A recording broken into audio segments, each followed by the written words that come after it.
Bonjour, je suis Henri Levenbruck et vous écoutez Cheval Western, le podcast de l'équitation et de la culture western. Howdy, partner.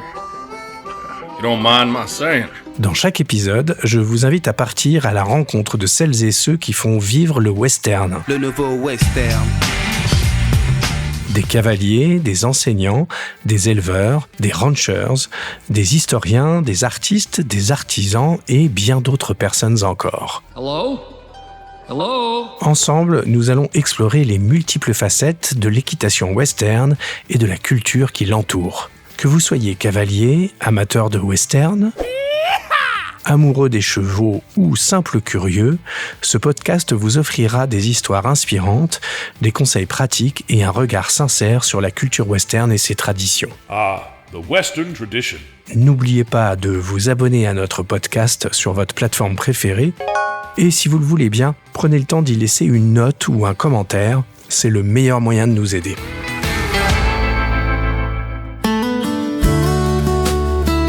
Ce 7e épisode s'inscrit dans la continuité de notre hors-série consacrée à l'histoire, initiée à l'épisode 5, lors de ma rencontre avec l'historienne Émilie Sureau, où nous avions évoqué la naissance du mouvement western en France. En attendant de retrouver Émilie pour poursuivre cette exploration, je vous propose de remonter cette fois aux origines même du mythe, en retraçant l'histoire de l'Ouest américain.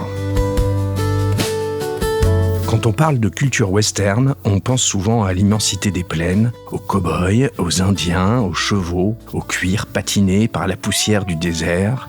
On imagine des grandes chevauchées, les ranchs, la liberté, les routes sans fin.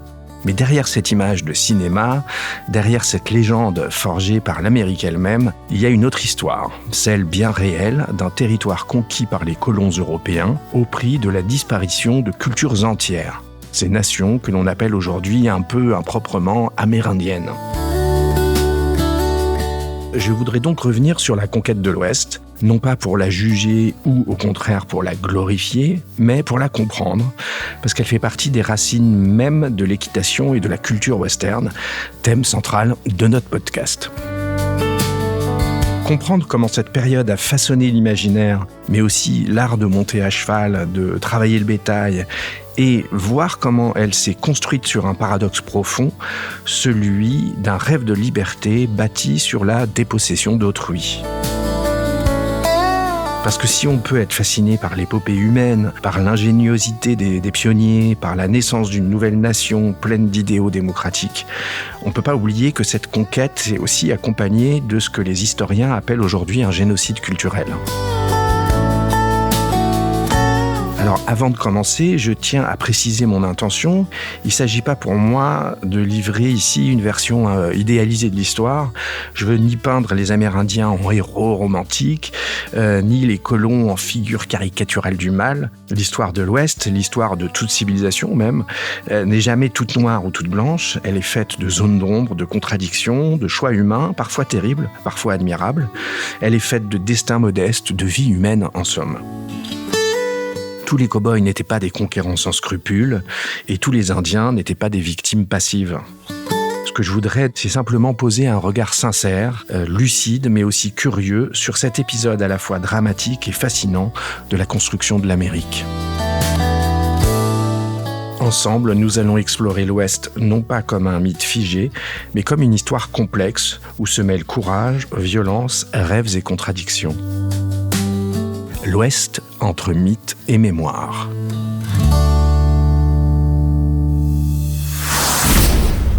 Première partie, pas de conquête sans cheval.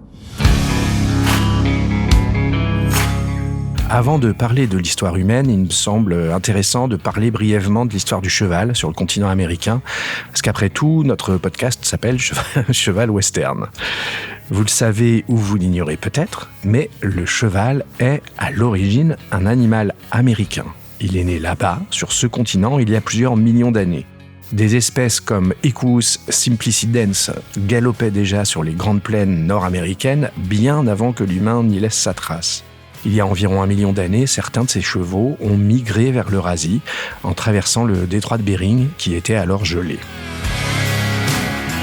Toutefois, à la fin de la dernière glaciation, donc autour de 10 000 ans avant notre ère, tout s'effondre. Le climat change, les prairies se transforment et la pression de la chasse humaine s'intensifie. Peu à peu, les chevaux disparaissent complètement de l'Amérique. On s'imagine parfois, sans doute à cause des stéréotypes ancrés dans notre imaginaire par les films hollywoodiens, que les peuples amérindiens, dont l'histoire remonte à 25 000 ans, ce qui fait quand même beaucoup quand on sait que les États-Unis, eux, ont à peine 250 ans, soit dit en passant. On s'imagine donc, disais-je, que les Amérindiens ont toujours eu une culture équestre. Et en réalité, pendant 10 000 ans, ça n'a pas été le cas, puisqu'il n'y avait plus un seul cheval sur le continent américain.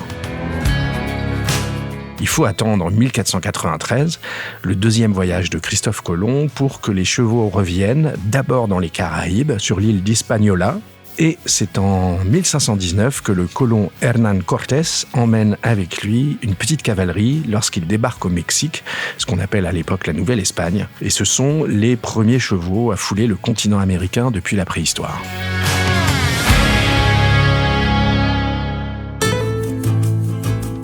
Pour les peuples autochtones, ces créatures sont d'abord une vision de terreur et de fascination. Au fil des décennies, les chevaux espagnols, issus de lignées andalouses, barbes et arabes, se multiplient sur le territoire. Certains s'échappent, d'autres sont abandonnés, et ces chevaux, redevenus sauvages, vont donner naissance à ce que l'on a appelé les mustangs, lesquels se répandent peu à peu vers le nord jusqu'aux grandes plaines américaines et vers le sud jusqu'au Pérou et à l'Argentine. En moins de 2 siècles, le cheval conquiert l'Amérique. Ainsi, vers 1650, les premiers chevaux atteignent les peuples natifs des plaines du Nord, les Comanches, les Apaches, les Sioux, les Cheyennes et les Pawnees. D'abord rare, précieux, le cheval devient vite un symbole de puissance et de liberté. Grâce à lui, les nations amérindiennes réinventent leur rapport à l'espace. Elles chassent plus loin, plus vite, et notamment le bison. Elles gagnent en mobilité, en efficacité militaire, et leur mode de vie tout entier s'en trouve transformé. Au XVIIIe et XIXe siècle, le cheval devient un pilier de toutes les sociétés américaines. Dans le sud, il donne naissance au criollo, robuste et endurant. Dans les plaines, il se fait mustang, sauvage et libre. Et puis plus tard, dans les ranchs des États-Unis, à force d'hybridation, il devient le quarter horse, le cheval de travail par excellence, rapide, puissant et docile. Sans lui, pas de conquête de l'Ouest, pas de cow-boy, pas de drive de bétail, pas de routes ouvertes à travers le continent. Le cheval est devenu le moteur vivant de l'expansion américaine, mais aussi un symbole, celui du lien entre les hommes, les peuples et la terre qu'ils se disputent. Deuxième partie. Panorama de l'Amérique avant la conquête.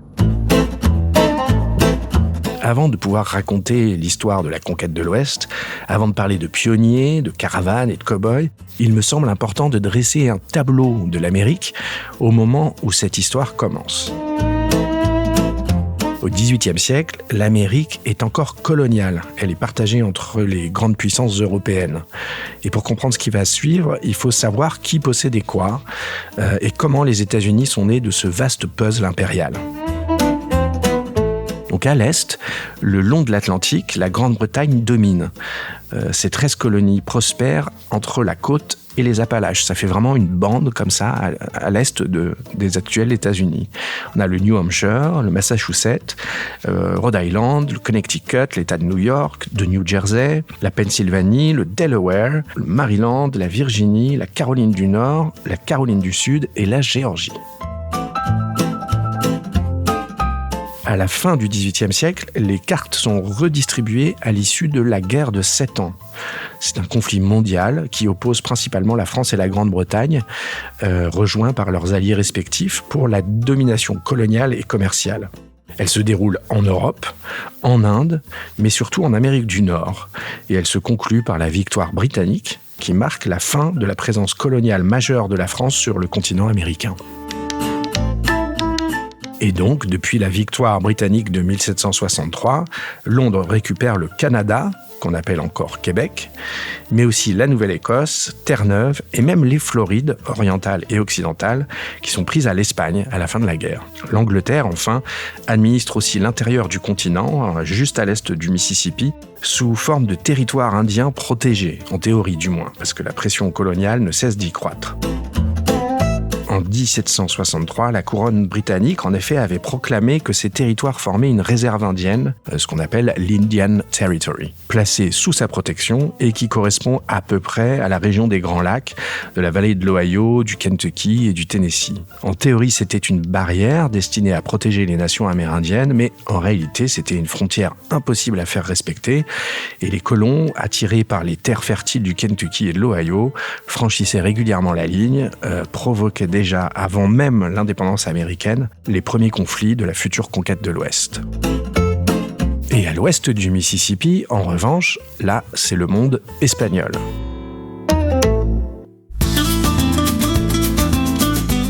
L'Espagne détient alors la Louisiane, qui est un immense territoire qui s'étend du delta du Mississippi jusqu'aux Rocheuses et qu'elle a hérité de la France après la guerre de 7 ans. Alors, il faut savoir en effet qu'en 1682, la France avait colonisé ces vastes terres, baptisées Louisiane en l'honneur de Louis XIV d'ailleurs, et que ce territoire représentait près d'un tiers des États-Unis actuels. Ça s'étendait sur le Dakota du nord et du sud, l'actuel État de Louisiane, l'Arkansas, le Missouri, l'Iowa, l'Oklahoma, le Kansas, le Nebraska, le Montana, le Wyoming, le Colorado, Minnesota et même une partie du Texas. Donc c'était un territoire absolument immense. Et plus au sud, l'Espagne règne aussi sur tout l'empire de la Nouvelle-Espagne. Donc ça inclut le Mexique, la Californie, le Texas, le Nouveau-Mexique et l'Arizona. Des régions qui sont encore très peu peuplées d'Européens, mais qui sont riches de civilisations amérindiennes très anciennes. En somme, en 1776, au moment de son indépendance, l'Amérique ne s'appartient pas encore à elle-même. Elle est une mosaïque d'empires européens, de peuples autochtones, de frontières mouvantes et de promesses à venir.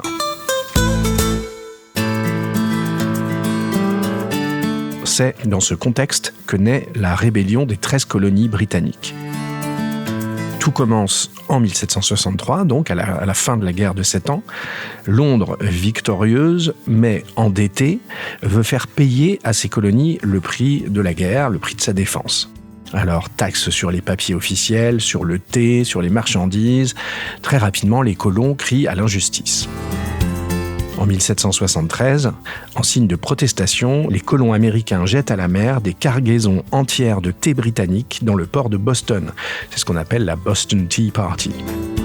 En représailles, le gouvernement britannique impose les lois coercitives, ce qu'on appelle les Intolerable Acts, qui visaient à punir le Massachusetts en fermant le port de Boston, en restreignant son autonomie politique et en renforçant la présence militaire britannique dans les colonies. Résultat, la tension monte encore d'un cran. Le 19 avril 1775, les premiers coups de feu éclatent dans 2 villes du Massachusetts, Lexington et Concord. La guerre d'indépendance vient de commencer.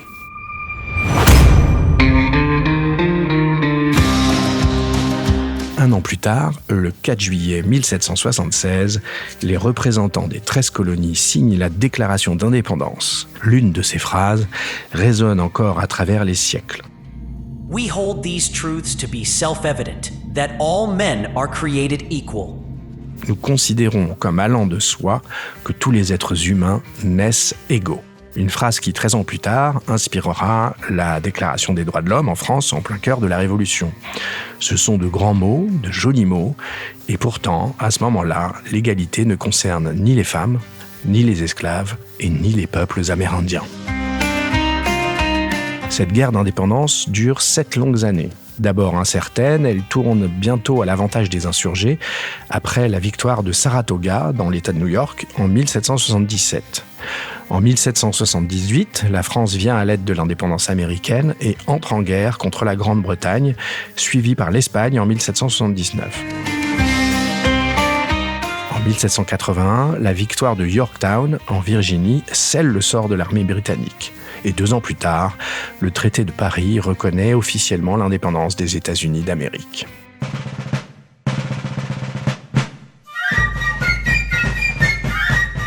1783, les États-Unis sont désormais reconnus comme une nation souveraine. La Grande-Bretagne conserve le Canada, la Nouvelle-Écosse, Terre-Neuve et les Bahamas, mais en plus de ces 13 colonies qui sont devenues indépendantes, elle perd aussi les 2 Florides qui reviennent à l'Espagne. En 1800, un accord secret, le traité de San Ildefonso, rendra finalement la Louisiane à la France, un territoire immense et riche, mais très mal contrôlé, très difficile à contrôler.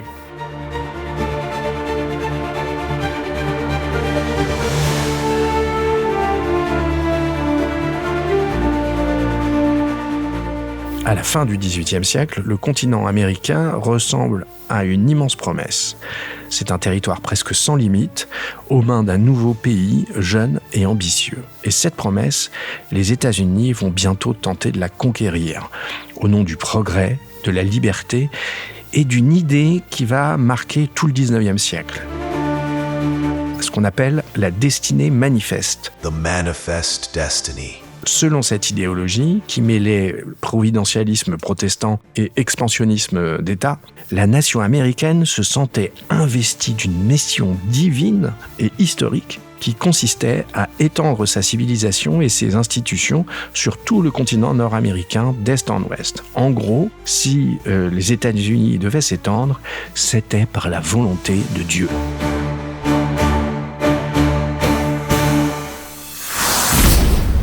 Troisième partie, de 1803 à 1820, les premières explorations.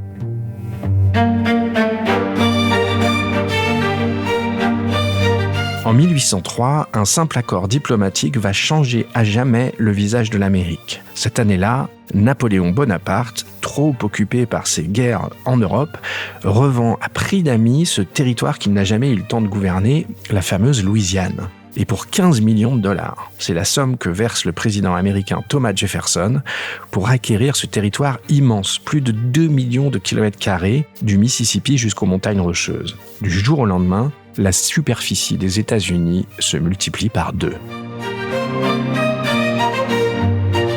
Pour Jefferson, c'est un pari audacieux, parce que la jeune République s'étend désormais sur un espace qu'elle ne connaît pas, qu'elle n'a jamais cartographié et qu'aucun Américain n'a encore exploré.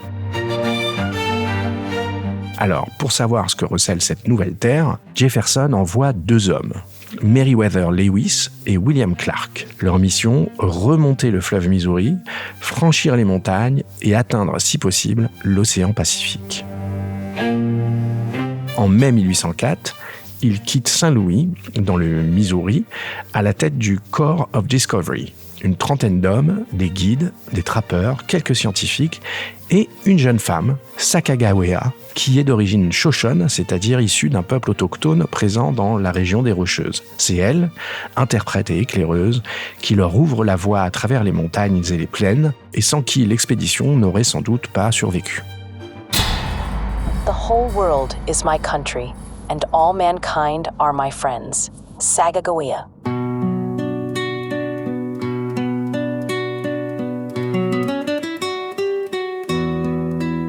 Pendant 2 ans, Lewis et Clark traversent un continent encore inconnu pour eux, le Missouri, les Grandes Plaines, les Rocheuses, puis ils descendent la Columbia River jusqu'au Pacifique, au niveau de l'actuel Oregon. En 1806, ils reviennent à Saint-Louis, après avoir parcouru près de 13 000 kilomètres. Ils ramènent des cartes, des observations scientifiques, des récits sur les peuples rencontrés et surtout un sentiment nouveau, celui d'un pays sans limite.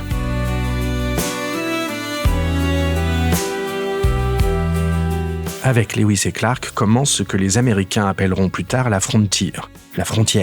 Un mot qui ne désigne pas seulement une ligne sur une carte, mais un horizon et même un état d'esprit.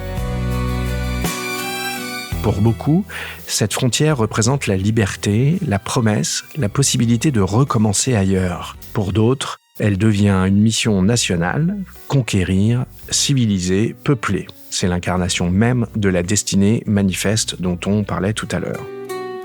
Mais pour les nations amérindiennes qui vivent sur ces terres depuis des siècles, cette frontière n'est pas synonyme de liberté. Au contraire, elle annonce le début d'une longue dépossession.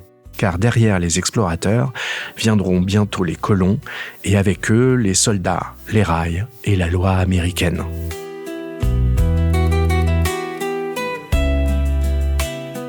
Entre 1803 et 1820, d'autres expéditions suivent celle de Lewis et Clark. Donc il y a celle de Zebulon Pike qui explore les sources du Mississippi et les montagnes du Colorado, ou encore celle de Stephen Lang qui dresse les premières cartes précises des Grandes Plaines. Ces hommes sont à la fois scientifiques, militaires et aventuriers. Ils rapportent des récits fascinants où il est question de plaines infinies, de troupeaux de bisons, de montagnes inaccessibles, et ils nourrissent l'imaginaire d'un continent à découvrir. Pour les États-Unis, c'est le début d'un mouvement irréversible. Une expansion vers l'ouest portée par la curiosité, le commerce et bientôt par la conviction que cet espace leur appartient de droit. Le monde de Lewis et Clark n'était encore qu'un rêve d'explorateur, mais très vite il va devenir un projet politique, économique et spirituel, celui de la conquête de l'Ouest. Quatrième partie, de 1820 à 1840, l'expansion et la colonisation progressive.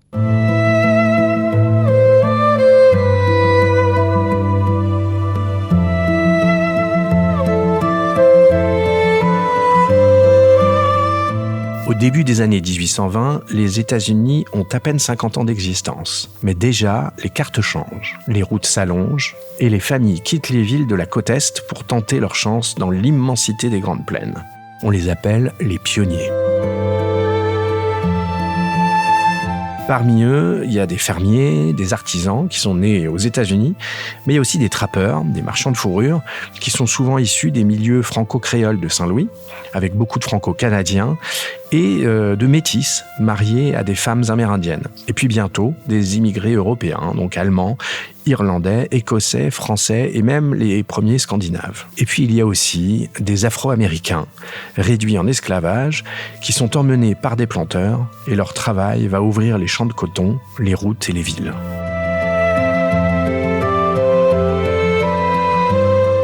Ainsi, c'est près de 2 millions de pionniers qui, entre 1820 et 1840, chargent leurs charrettes, leurs enfants, quelques outils et partent vers l'ouest, attirés par la promesse de terres nouvelles, de liberté et d'un avenir à bâtir.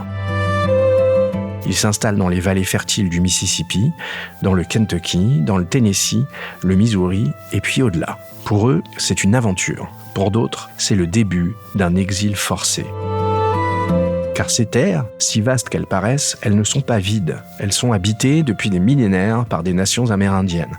Les Cherokees, les Choctaws, les Creeks, les Chickasaw, les Séminoles et bien d'autres encore.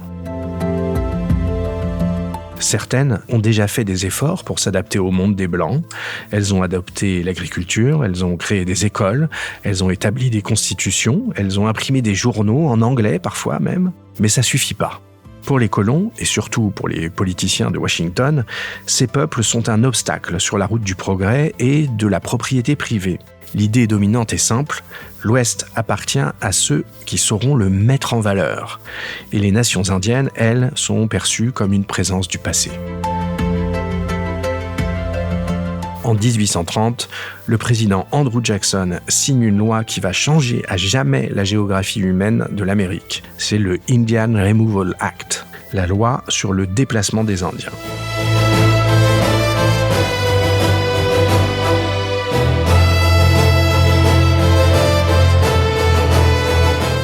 Ce texte autorise le gouvernement fédéral à déporter les peuples autochtones vivant à l'est du Mississippi vers une zone lointaine, désignée de nouveau comme un Indian Territory, comme l'avaient fait les Anglais, on en a parlé tout à l'heure, sauf que là, cette fois, c'est un territoire qui se situe dans l'actuel Oklahoma. Officiellement, on parle de déplacement volontaire, de protection, de nouvelle patrie. Mais en réalité, c'est une expulsion systématique. Les terres indiennes de Géorgie, d'Alabama, du Mississippi ou de Floride sont redistribuées aux colons blancs. Les familles amérindiennes doivent partir, souvent à pied, encadrées par l'armée. Et ainsi, en 10 ans, plus de 60 000 personnes sont arrachées à leur foyer. Parmi ces déportations, une tragédie résume à elle seule l'ampleur du drame. C'est celle des Cherokees.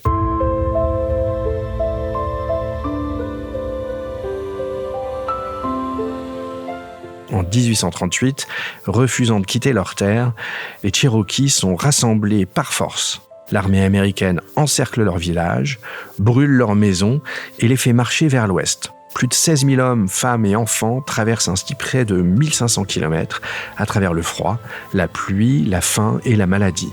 On estime qu'environ 4000 d'entre eux meurent en chemin, c'est-à-dire un quart. Cette marche forcée restera connue sous le nom de Trail of Tears, la piste des larmes.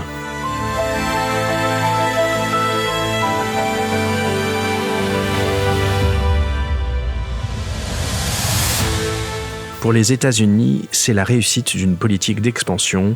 Pour les nations indiennes, c'est une blessure ouverte. Leurs terres sont perdues, leurs morts sans sépulture et leur avenir désormais confiné à l'ouest du Mississippi. Et pendant ce temps-là, la frontière avance. Les colons s'enfoncent toujours plus loin, les charrues retournent les prairies, les villages deviennent des villes. Mais derrière cette conquête, un monde s'efface. Ce n'est plus l'Amérique des grandes nations amérindiennes, ni celle des chasseurs et des trappeurs, c'est celle d'une société qui s'étend, sûre de son droit et de sa mission. L'Indian Territory devient le symbole d'un paradoxe, un espace censé protéger les peuples déportés, mais qui, un siècle plus tard, sera lui aussi colonisé.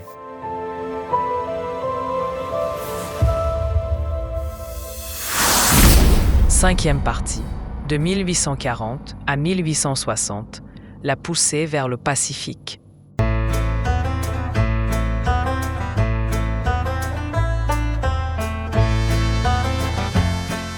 Dans les années 1840, l'Ouest n'est donc plus seulement une promesse, c'est devenu une destinée.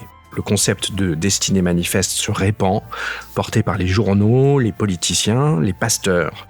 Et dans cette vision, chaque colline, chaque vallée, chaque rivière encore vierge serait une terre promise, offerte au progrès et à la civilisation. Et peu importe qu'elle soit déjà habitée. Au sud-ouest, le Texas devient le premier symbole de cette foi dans la conquête. Ancien territoire mexicain, il avait accueilli depuis les années 1820 des colons venus des États-Unis, attirés par ces terres fertiles. Mais très vite, les tensions montent entre ces colons, souvent esclavagistes, et le gouvernement mexicain qui, lui, interdit l'esclavage. Et donc en 1836, le Texas proclame son indépendance. Après une guerre sanglante, pendant presque 10 ans, la République du Texas reste un État indépendant. Puis en 1845, le Congrès américain vote son annexion. Pour le Texas, c'est un triomphe. Et pour le Mexique, c'est une provocation. Et d'ailleurs, ce geste va déclencher une guerre ouverte entre les deux pays. En 1846, les troupes américaines franchissent la frontière du Rio Grande. Commence alors une guerre courte, mais d'une brutalité inouïe, la guerre américano-mexicaine. Les armées du général Zachary Taylor avancent au nord, celles de Winfield Scott marchent sur Mexico. En moins de 2 ans, la capitale mexicaine tombe. Le traité de Guadalupe-Hidalgo, signé en 1848, scelle la défaite du Mexique et l'expansion spectaculaire des États-Unis. Le pays gagne d'un coup plus d'1 million de kilomètres carrés, c'est-à-dire la Californie, le Nouveau-Mexique, l'Arizona, le Nevada, l'Utah et une partie du Colorado. Les frontières américaines atteignent désormais le Pacifique. En 15 ans, les États-Unis sont passés d'une jeune république côtière, à l'est des États-Unis, à une puissance continentale. Mais cette victoire a un prix. Des milliers de morts, des peuples déplacés et un Mexique amputé de la moitié de son territoire.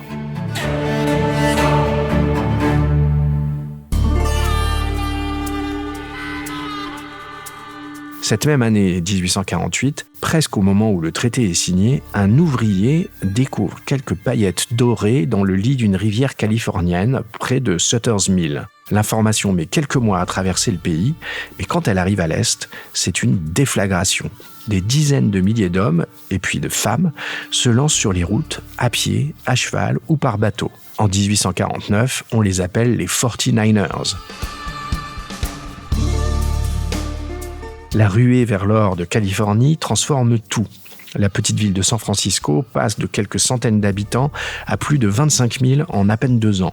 Des bateaux abandonnés forment un cimetière flottant dans la baie. Des fortunes se font et se défont en quelques semaines. Mais l'or attire aussi la violence. Des fièvres, des meurtres, des discriminations massives contre les Mexicains, contre les Chinois et les peuples autochtones, dont les terres sont envahies, les rivières polluées et les villages détruits. En 1860, moins d'un siècle après son indépendance, l'Amérique s'étend désormais d'un océan à l'autre. Ses frontières atteignent la côte Pacifique, ses villes s'étirent le long des rivières et des rails qui sont encore en construction. Mais si la conquête semble accomplie, la fracture s'approfondit. Car derrière cette expansion, une autre question grandit, celle de l'esclavage. Faut-il autoriser l'esclavage dans les nouveaux territoires ? Cette question va diviser le pays jusqu'à la guerre civile. 6e partie. Naissance de la monte western.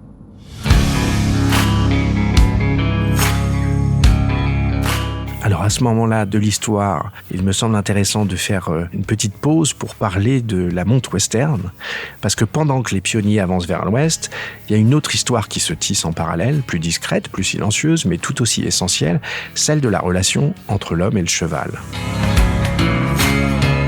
Les premiers colons venus d'Europe avaient chacun leur manière de monter. Avant même que les Anglais et les Espagnols ne s'imposent sur le continent, les colons français avaient déjà apporté leur manière de monter. Au XVIIe et XVIIIe siècle, la monte française est l'héritière directe de la grande école européenne d'équitation classique, celle des académies et des manèges royaux, où la précision, la légèreté et l'élégance sont des vertus cardinales. À Versailles, sous Louis XIV, l'art équestre est élevé au rang de science. La guérinière, écuyer du roi, codifie la position du cavalier, l'équilibre, la souplesse, la recherche de l'harmonie avec le cheval. Dans les colonies de la Nouvelle-France, au Canada et dans la vallée du Mississippi, ces principes se mêlent à une équitation plus pratique, celle du soldat, du trappeur et du courrier des bois, confrontés aux longues distances, aux forêts et aux hivers. La monte devient moins académique, elle devient plus rustique, mais elle garde quelque chose de son raffinement d'origine, le soin du cheval, la finesse du contact, la recherche d'un équilibre juste. Les Anglais, eux, apportent une équitation d'un tout autre esprit. Une monte militaire et de chasse, héritée des officiers de cavalerie et des grandes chasses à courre de l'Angleterre. On y montait droit et haut dans sa selle, les rênes tendues, le regard porté loin devant. Cette équitation privilégiait la discipline, le contrôle et la vitesse. Il fallait être capable de galoper en terrain ouvert, de franchir des haies, de maintenir le rang dans la charge. Elle formait donc des cavaliers solides, endurants, mais aussi autoritaires dans leur manière de guider le cheval. Une monte conçue pour commander plus que pour accompagner.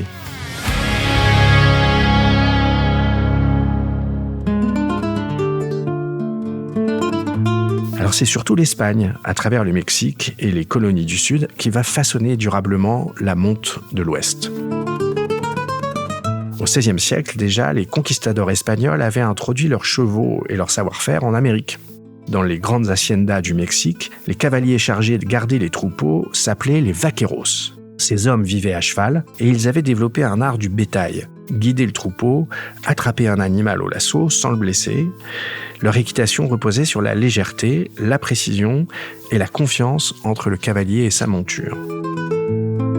Tout y était fait pour le travail, pas pour la parade. Les longues rênes tenues d'une main, la selle à haut trousquin, le mors finement ciselé, les éperons larges mais doux, et ce rapport presque chorégraphique entre le cavalier et l'animal qu'il dirige.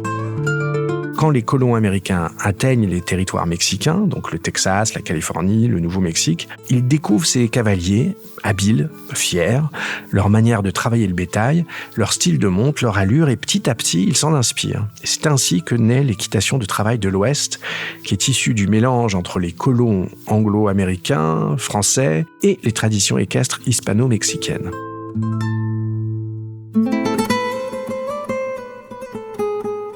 Dans le sud-ouest, ce métissage culturel donne naissance à de nouveaux cavaliers. Les buccaneros, une déformation du mot vaquero dans la bouche anglophone. Le V en espagnol se prononce souvent B, donc ça donne vaquero, et donc prononcé à l'anglaise, c'est devenu buccaneros. Alors, je fais un aparté, mais contrairement à ce que beaucoup de gens pensent, comme le mot s'écrit avec 2 O à la fin, il y a beaucoup de gens qui disent buckaroos, mais en réalité, non. C'est un mot qui se prononce buckaroo, où on retrouve bien les sonorités du mot originel vaquero. Donc ce mot, il désigne d'abord des cavaliers héritiers de la tradition californio et du Grand Bassin, donc c'est-à-dire la Californie, le Nevada et l'Oregon. Contrairement à l'image populaire qui place spontanément le berceau du cow-boy au Texas, la première grande terre américaine du travail du bétail à cheval, pour ce qui deviendra le style buckaroo, c'est la Californie. On y forge une culture technique singulière, on privilégie la confiance, la précision et le calme, car un bon cheval de ranch doit savoir tout faire, surveiller le troupeau, séparer une bête, franchir des rivières, travailler seul et sans crispation. Ces hommes inventent, sans le savoir, les bases de ce qu'on appellera plus tard la monte western. Certes, le Texas développera sa propre tradition vaquera, tournée vers les drives plus massifs, mais la filiation buckaroo s'enracine d'abord sur la côte pacifique. Au fil du 19e siècle, cette équitation se perfectionne sur les ranchs du Texas, du Nevada, du Wyoming, du Montana. Les cavaliers cherchent des chevaux capables d'accélérer vite, de tourner court, d'obéir à la voix et au poids du corps. Chaque outil de la monte western raconte une fonction. La corne pour attacher le lasso, la selle profonde pour la stabilité, les rênes longues pour libérer les mains, et cette assise détendue, presque souple, héritée donc des vaqueros. Septième partie, la guerre de sécession.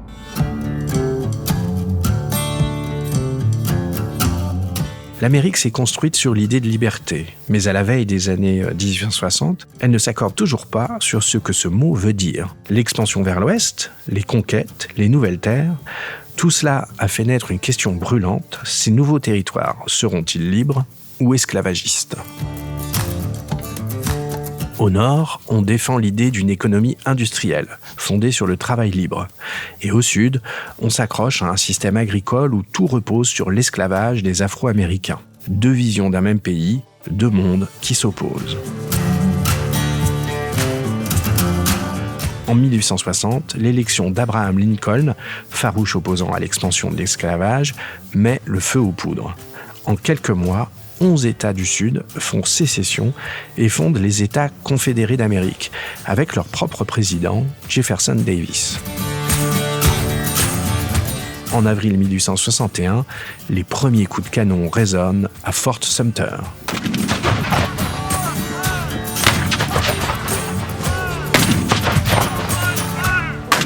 La guerre de sécession, ou guerre civile américaine, commence. Pendant 4 ans, le pays se déchire. Gettysburg, Antietam, Shiloh, Vicksburg, les batailles sont titanesques et font plus de 600 000 morts. C'est une guerre de frères, de voisins et de familles divisées.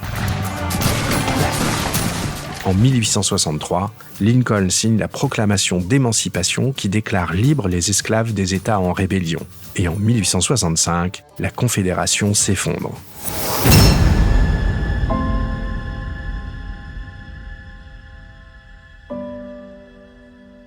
Lincoln est assassiné quelques jours plus tard, mais l'Union est sauvée. L'esclavage est aboli et la République est réunifiée. Pourtant, cette victoire laisse des cicatrices profondes. Le Sud est dévasté, les tensions raciales perdurent et l'Amérique, tout en se reconstruisant, cherche un nouveau souffle. 8e partie. De 1860 à 1870, l'organisation du territoire.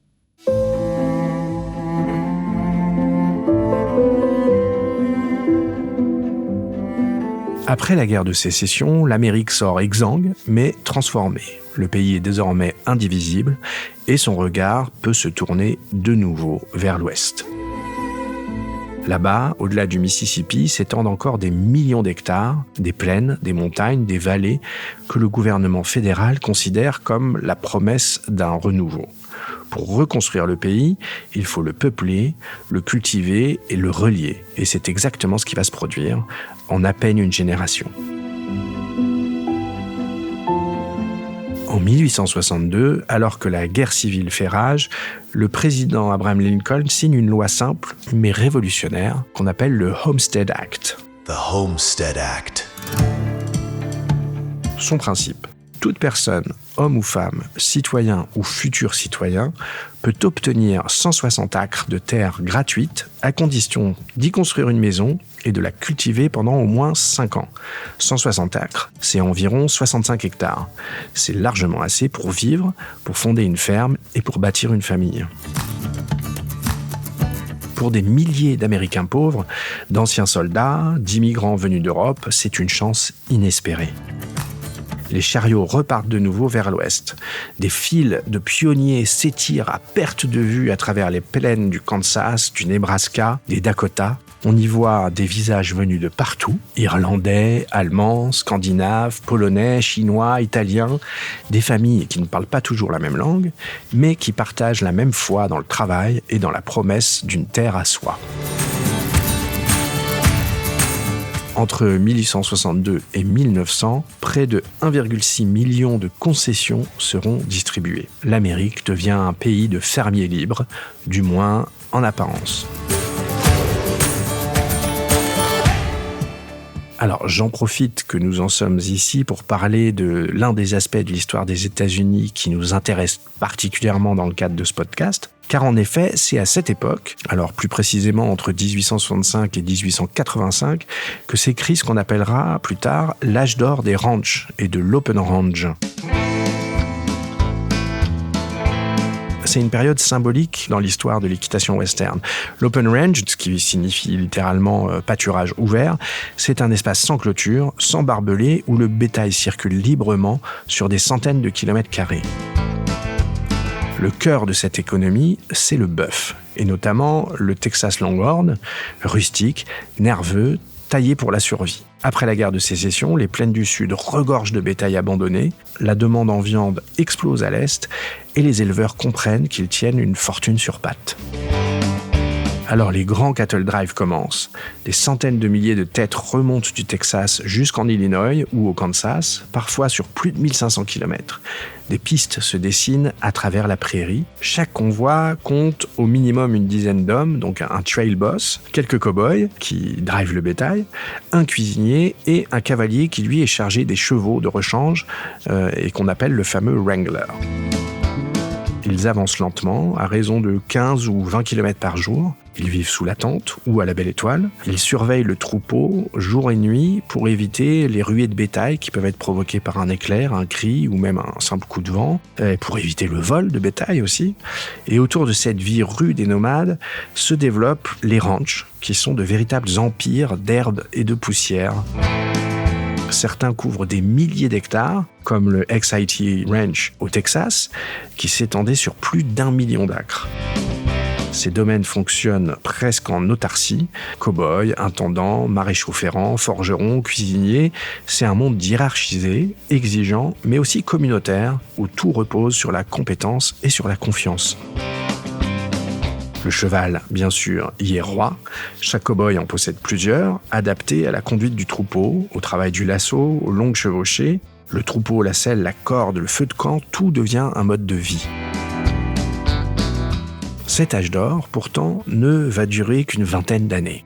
Dans les années 1880, le fil de fer barbelé, inventé quelques années plus tôt, redessine les paysages. Les grands pâturages se morcellent, les chemins du bétail se ferment et les hivers terribles de 1886-1887 déciment les troupeaux.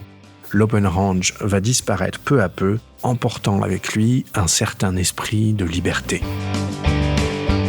Mais de ces années-là naît un symbole, celui du cow-boy, cavalier de l'immensité, figure solitaire et fraternelle à la fois, gardien d'un monde ouvert qui déjà commençait à se refermer.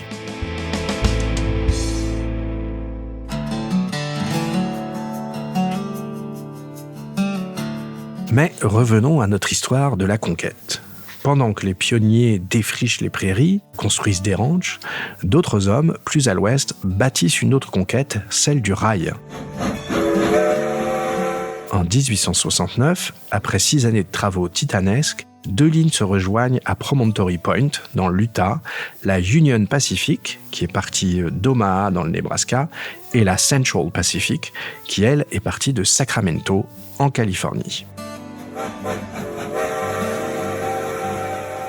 Les 2 convois se font face, et un dernier clou en or est planté pour célébrer la jonction des 2 lignes de chemin de fer. L'Amérique vient de se relier d'un océan à l'autre. Le chemin de fer transcontinental change tout, les marchandises circulent plus vite, les villes naissent comme des champignons autour des gares, le bétail du Texas peut désormais être expédié rapidement à Chicago, et les immigrants européens peuvent atteindre la Californie en moins d'1 semaine. Mais cette modernité a aussi son prix. Des milliers d'ouvriers meurent sur les chantiers, et parmi eux, de nombreux travailleurs chinois, sous-payés, épuisés, souvent méprisés.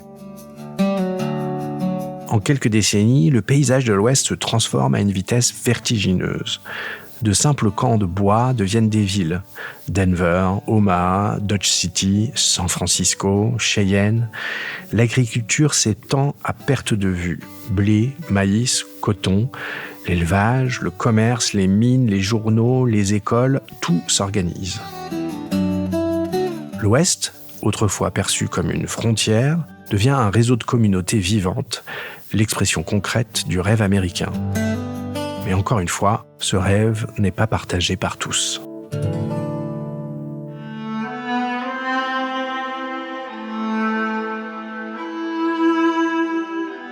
Pour les nations amérindiennes, cette organisation du territoire marque le début de la fin. Le rail coupe leurs terres, les troupeaux de bisons sont massacrés par millions et les réserves se multiplient. Alors pour vous donner une idée, en 1800, on estime qu'il y a à peu près 60 millions de bisons qui parcourent les Grandes Plaines, et un siècle plus tard, il en reste à peine un petit millier. L'espèce a quasiment disparu, victime de la chasse industrielle, du commerce des peaux, mais surtout d'une politique qui visait à priver les peuples autochtones de leurs ressources vitales.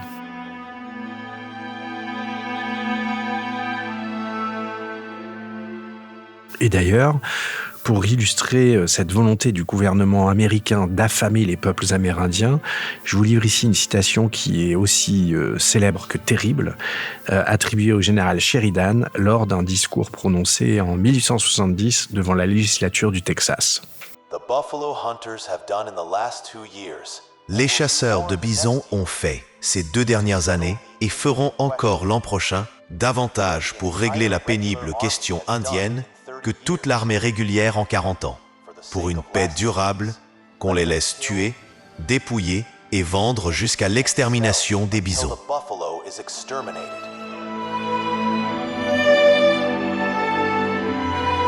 Le gouvernement parle d'intégration, mais c'est au mieux une mise à l'écart et au pire une extermination.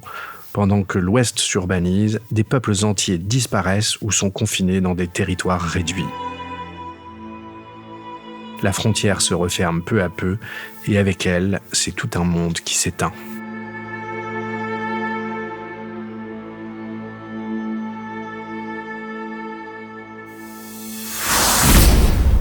Neuvième partie. De 1870 à 1890, les derniers affrontements et la fin de la frontière.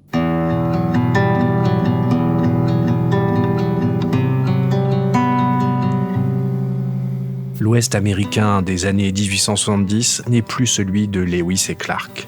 Les plaines se couvrent de rails, les troupeaux de vaches remplacent ceux de bisons, et les villes s'étendent là où, quelques décennies plus tôt, il n'y avait que des campements de chasse. Pour les nations amérindiennes, c'est la fin d'un territoire et la fin d'un équilibre. Les colons arrivent toujours plus nombreux, attirés par la terre, l'or, le bétail, ou simplement par le rêve de recommencer ailleurs. Partout, les traités signés depuis un demi-siècle sont violés, contournés, renégociés sous la menace. Les peuples autochtones sont repoussés toujours un peu plus dans des réserves. Leurs chevaux sont confisqués. Leurs enfants sont envoyés dans des écoles où on interdit leur langue et leur tradition. Le gouvernement parle encore d'intégration, mais c'est une autre forme d'effacement. Les historiens, pour relater la politique américaine vis-à-vis des Amérindiens, parlent, sinon de génocide tout court, au moins de génocide culturel. Un terme qui désigne l'ensemble des politiques qui visent non pas seulement à soumettre un peuple, mais à effacer ce qui le fait durer. Langue interdite, spiritualité réprimée, enfants arrachés à leur famille et placés en pensionnat pour être assimilés, nom changé, mode de vie brisé, etc. Il y a là un paradoxe profond. Les États-Unis, nés au nom de la liberté religieuse, ont bâti une partie de leur expansion sur la négation de celle des autres. Alors que les pères fondateurs proclamaient que chacun devait pouvoir croire librement, les nations autochtones, elles, se voyaient interdire leurs cérémonies, leurs danses et leurs rites sacrés, jugés païens ou subversifs. Les chamans étaient emprisonnés, les objets rituels étaient détruits, les enfants punis s'ils parlaient leur langue ou s'ils évoquaient leur tradition. Et ainsi, au nom de la civilisation et de la foi, on a voulu faire disparaître d'autres formes de spiritualité, oubliant que la liberté que l'on proclame pour soi n'a de sens que si on la reconnaît aussi aux autres. Dans le territoire des États-Unis actuels, on estime la population autochtone avant 1492 entre 5 et 10 millions d'individus. En 1900, les Amérindiens ne sont plus qu'environ 237 000. Certes, une part importante de cette hécatombe vient des maladies venues d'Europe, la variole, la rougeole, la grippe, contre lesquelles les peuples amérindiens n'avaient aucune immunité, mais il y a aussi eu des massacres, des guerres et des déportations menées par l'armée et par des milices locales, des famines liées à la destruction des bisons et à l'enfermement dans des territoires réduits. Autrement dit, à la violence des microbes s'est ajoutée une violence d'État qui a cherché à faire taire les voix, les savoirs et les liens qui tenaient ces nations debout.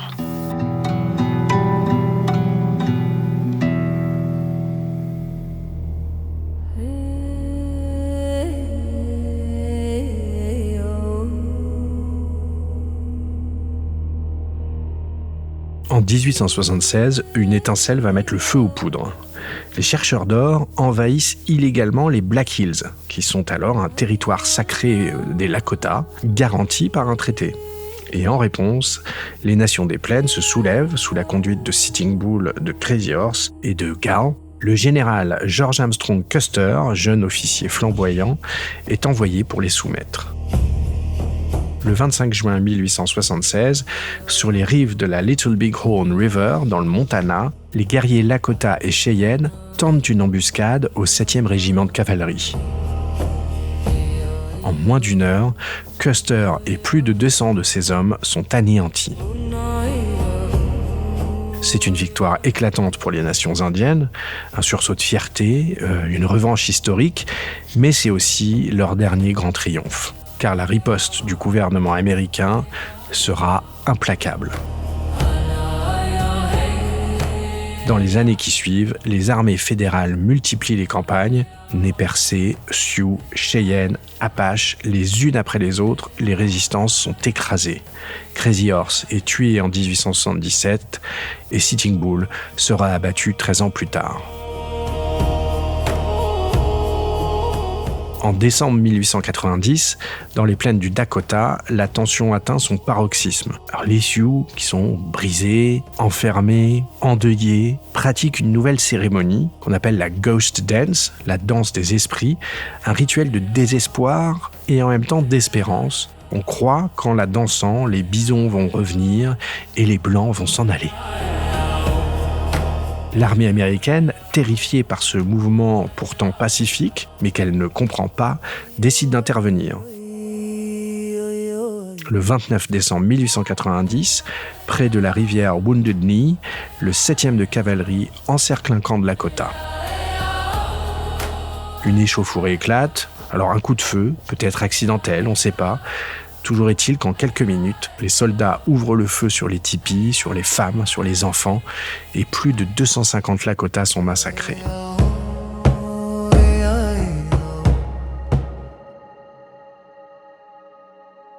Wounded Knee marque la fin des guerres indiennes, le dernier acte d'une résistance qui aura duré 4 siècles.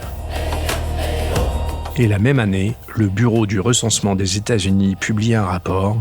Selon ces données, il n'existe plus de frontières, plus de lignes séparant les territoires dits civilisés des terres dites vierges. En moins d'un siècle, la conquête de l'Ouest est terminée. Les États-Unis s'étendent désormais d'un océan à l'autre, du Canada au Mexique. Le territoire est organisé, quadrillé, administré. Mais à quel prix ? La frontière s'est refermée et avec elle, un monde a disparu. Le bison presque éteint, les nations amérindiennes confinées, les grands espaces désormais domestiqués, l'Amérique a atteint son but, mais son but laisse derrière lui un silence immense.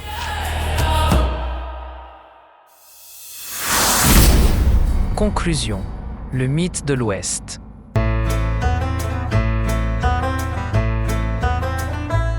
Aujourd'hui, l'Ouest américain n'existe plus. Il a disparu des cartes, absorbé par les États, les routes et les villes, mais dans l'imaginaire collectif, il n'a jamais cessé d'exister.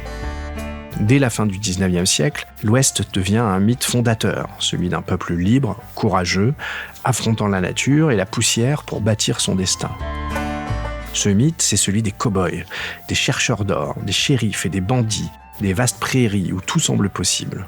Il se diffuse d'abord à travers les romans populaires, les spectacles itinérants comme le Wild West Show de Buffalo Bill, puis le cinéma, John Ford, Sergio Leone, Clint Eastwood. Le western devient la grande légende américaine, une épopée morale où le bien affronte le mal, où la poussière, la solitude et le cheval deviennent les symboles d'une liberté absolue.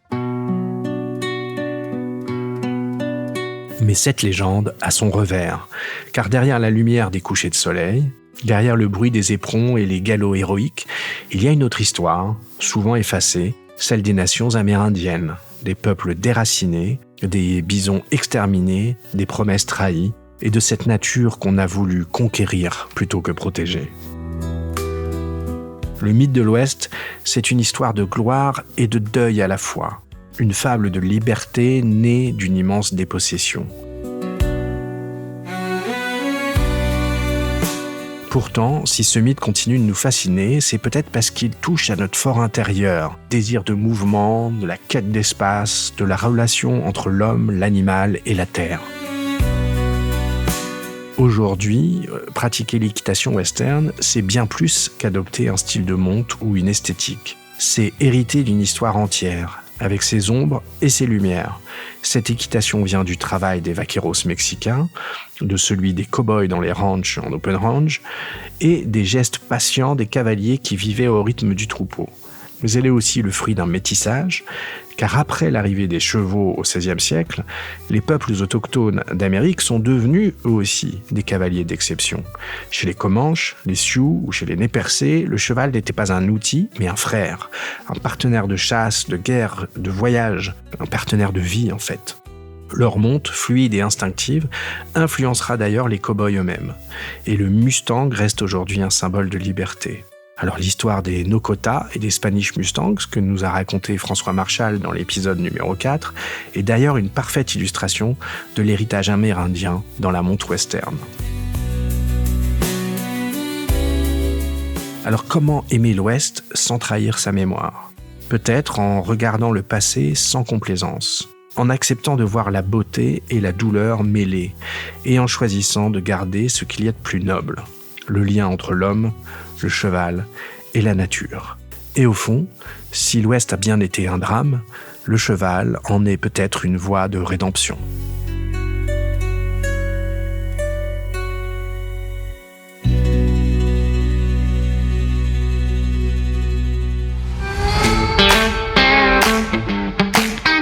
Voilà, cet épisode hors série consacré à l'histoire est terminé. J'ai essayé de vous raconter en moins d'une heure la grande aventure de l'Ouest, ce qui n'était pas forcément un exercice facile. Donc je reviendrai sûrement dans de prochains épisodes sur certains moments ou personnages marquants de cette période fascinante.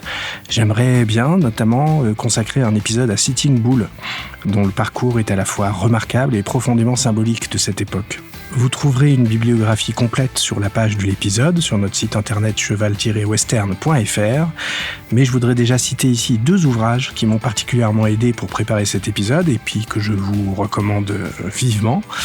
L'Amérique du Nord de Bluefish à Sitting Bull de Jean-Michel Salman aux éditions Belin. C'est un livre qui retrace l'histoire des peuples amérindiens depuis 25 000 ans avant notre ère jusqu'au 19e siècle. Et puis Histoire du Far West de Jean-Louis Rieux-Pérou aux éditions Texto, un livre que nous avait déjà recommandé Émilie Sureau d'ailleurs pendant l'épisode 5.